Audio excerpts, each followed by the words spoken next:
ఎమ్మెల్యేగా ఉండడం నా పూర్వజన్మ సుకృతంగా భావిస్తా ఉన్నా. ఈరోజు నేను చెప్తా ఉన్నా, జగనన్న ఇప్పుడు ఈ సెకండ్ వద్దమ్మ నువ్వు పక్క నుండి ఎవరికైనా సపోర్ట్ చేయంటే కూడా నేను రెడీ.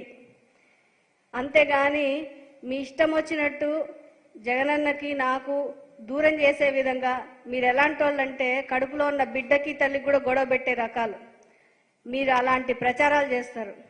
కానీ ఈరోజు మళ్ళీ చెప్తున్నా, ప్రజలందరినీ వేడుకుంటాను, ఆ లైవ్ నేను ఏదైతే ఇచ్చానో ఫస్ట్ నుంచి లాస్ట్ వరకు 1 గంట ఉంది, మొత్తం చూడండి. ఎవరు ఏం వక్రీకరించారో మీకు అర్థమవుతా ఉంది. ఎప్పుడు చూసినా ఈ ఎల్లో మీడియా ఇష్టం వచ్చి నీ కట్ చేసి వేసేది. యూటర్న్ తీసుకుంది పద్మావతి. ఏం యూటర్న్ తీసుకున్నాను నేను? జగనన్న ఏమన్నా అంటే కదా యూటర్న్ తీసుకోవడానికి? నేను అనలేదు. అననప్పుడు యూటర్న్ ఏంటి? రైట్ టర్న్లోనే ఉన్నా నేను. ఎప్పుడు నేను రైట్ వేలోనే రైట్ పాత్లోనే ఉన్నాను. ఈరోజు చెప్తున్నా, ఇంకొకసారి నా జోలుకు వచ్చారంటే కోర్టుకి ఇడిస్తా ఒక్కొక్కడిని, గుర్తుపెట్టుకోండి.